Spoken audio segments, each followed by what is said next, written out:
IMF की जानिब से पाकिस्तान से डू मोर का मुतालबा एक बार फिर से सामने आ गया है और IMF का ये कहना है कि बिजली और गैस की कीमतें बढ़ाई जाएं। इसके अलावा IMF ने सर्कुलर डेट और बिजली की नुकसानात भी कम करने पर जोर दिया है। जो टारगेट दिया गया है पाकिस्तान को वो ये कहा गया है कि जुलाई से सितंबर के दरमियान पाकिस्तान ने 1000 अरब रुपए इकट्ठा करके IMF को रिटर्न करना है। इस किस्म के जो टैक्सेस हैं उस हवाले से बात की जा रही है, लेकिन हुकूमत IMF का ये मुतालबा मानने के लिए राजी होती है नहीं, इस पर बात कर लेते हैं। नासिर चुगताई साहब, आप समझते हैं गवर्नमेंट मानेगी IMF की शराइत को, इस डू मोर के मुतालबे को?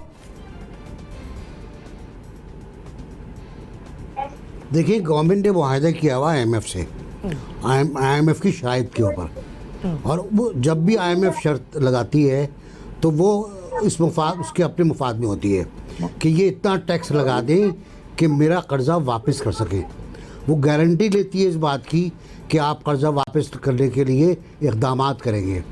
तो हुकूमत को जो इक़दामात तजवीज़ की IMF ने, हुकूमत ने वो करने हैं, चाहे ना चाहें, रोएं गाएं, कुछ भी करें, माजी की हुकूमतों को बुरा भला कहें, 72 साल के निज़ाम को बर्बाद कर दें बुरा, लेकिन करना वही है।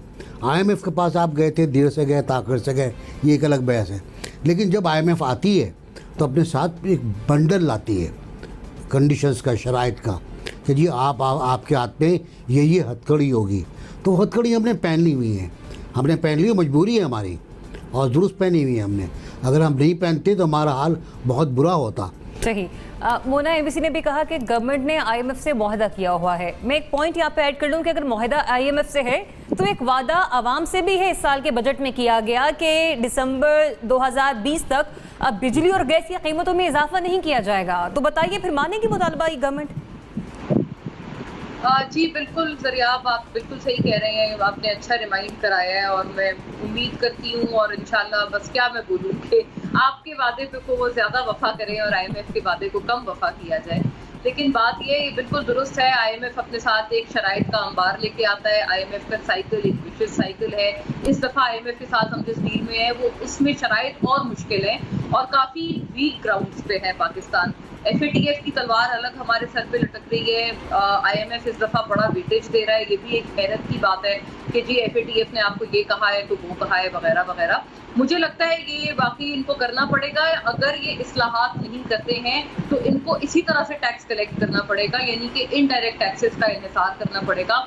इसके अलावा मुझे कोई और रास्ता समझ नहीं आ रहा। ऑलरेडी कोई 212% तक मेरा ख्याल है गैस के निर्भर बढ़ चुके हैं, क्योंकि जो सब्सिडी पहले दी गई थी वो विड्रॉ की थी, और पहले जो डील्स रही हैं IMF के साथ उनको हम किसी न किसी तरह आमादा कर लेते थे कि जी ये सब्सिडी इंटैक्ट रहने दें। मुझे लगता है इनको चाहिए मजीद बातचीत करें। अवाम यकीनन मजीद महंगाई का बोझ इतनी सूरत हाल में नहीं उठा सकते हैं, मुझे लग रहा है, लेकिन फिर भी मैं एक चीज़ मुझे लगता है कि ये गालिबन करेंगे। फिर भी उसका रीज़न मुझे ये लग रहा है कि वज़ीर आज़म साहब ने अब से कुछ रोज़ पहले एक कॉन्फ्रेंस से खिताब करते हुए ये कहा था कि इस दफ़ा शदीद गैस का बहरान आएगा, और साथ साथ उन्होंने ये भी कहा था कि जो सब्सिडीज़ हैं वो डायरेक्ट अच्छी जगहों पर नहीं लग रही और गुर्बत के खात्मे के लिए डायरेक्टेड नहीं है। तो लिहाजा वो एक ऑलरेडी हिंट मुझे लगता है दे चुके हैं कि वो मजीद सब्सिडीज़ अगर विड्रॉ करते हैं तो ये खदशा मुझे है। और मुझे लग रहा है कि जैसे उन्होंने एक प्रेपरेटरी स्पीच आवाम के लिए दी थी कि जैसे गालिबन अनफॉर्चुनेटली अगर कीमतें बढ़ानी पड़ जाए उनको, ये जो शराइत हैं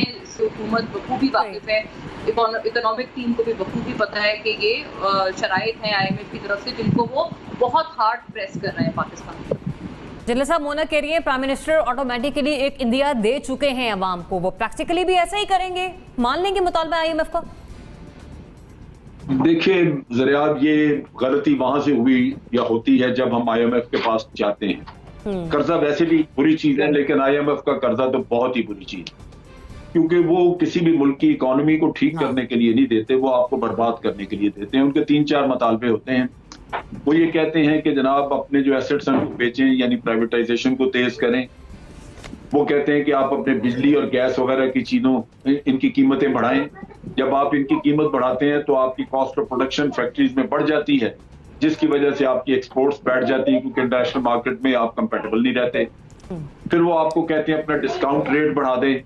डिस्काउंट रेट यानी बैंकों में जब आप मार्कअप की शरह बढ़ाते हैं तो वो बिजनेस जो है वो बैठ जाते हैं, इस वजह से कि कर्जा बड़ा महंगा हो जाता है।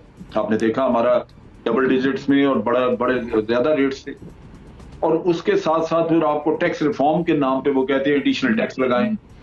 ان کو غرض ہوتی ہے صرف آپ سے اپنے پیسے وصول کرنے کی.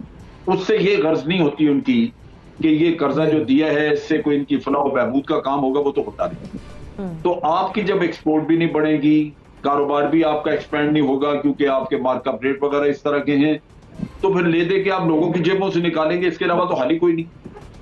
تو آج نہیں بڑھائیں گے تو کل بڑھا دیں گے, یہ بڑھیں گے صحیح, اس کے علاوہ کوئی چارہ نہیں ہے. کیونکہ آپ نے جو قرضہ لیا وہ آپ نے ادا کرنا ہے, اور وہ جن سے لیا ہے وہ آپ کو اپنی ٹرمز جو ہے وہ ڈکٹیٹ کر رہے ہیں, وہ بتا رہے ہیں کہ جی ہمیں پیسہ چاہیے واپس, یہ کام کریں تاکہ ہمیں نظر آئے کہ آپ پیسہ اکٹھا کر رہے ہیں. تو یہ ایک مسئلہ ہے جہاں پہ میرا خیال ہے کہ قیمتیں بڑھیں. یہ ابراہیم آپ کو پوائنٹ کیا ہے اس پر؟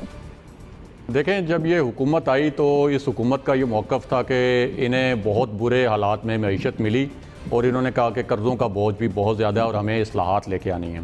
اب پہلا پورا سال انہوں نے کہا کہ ہم اصلاحات کریں گے اور اس میں لوگوں کو مشکلات کا سامنا کرنا پڑے گا, لیکن اس کے بعد ایک سال کے بعد ہماری اکانومی ٹیک آف کرے گی اور لوگوں کو ریلیف بھی ملے گا. اب وہ جو پہلا ایک سال تھا جس میں ریفارمز ہوئیں, اس کے دوران ہم نے دیکھا بجلی گیس کی قیمتیں جو ہیں وہ 200-300% تک بڑھ گئیں, سبسڈیز ساری ختم ہو گئیں. لوگ فائنینشیل ڈسپلن تو شاید حکومت لے کے آئی ہو, لیکن اس فائنینشیل ڈسپلن کے دوران بہت سے لوگ بے روزگار بھی ہو گئے. لیکن پھر ہم نے دیکھا دوسرے سال کے اندر بھی وہ ٹیک آف اکانومی کا ہمیں اب تک نظر نہیں آیا. 2 سال کمپلیٹ ہو گئے اور ابھی بھی وہ ریفارمز کا عمل جو ہے وہ جاری ہے.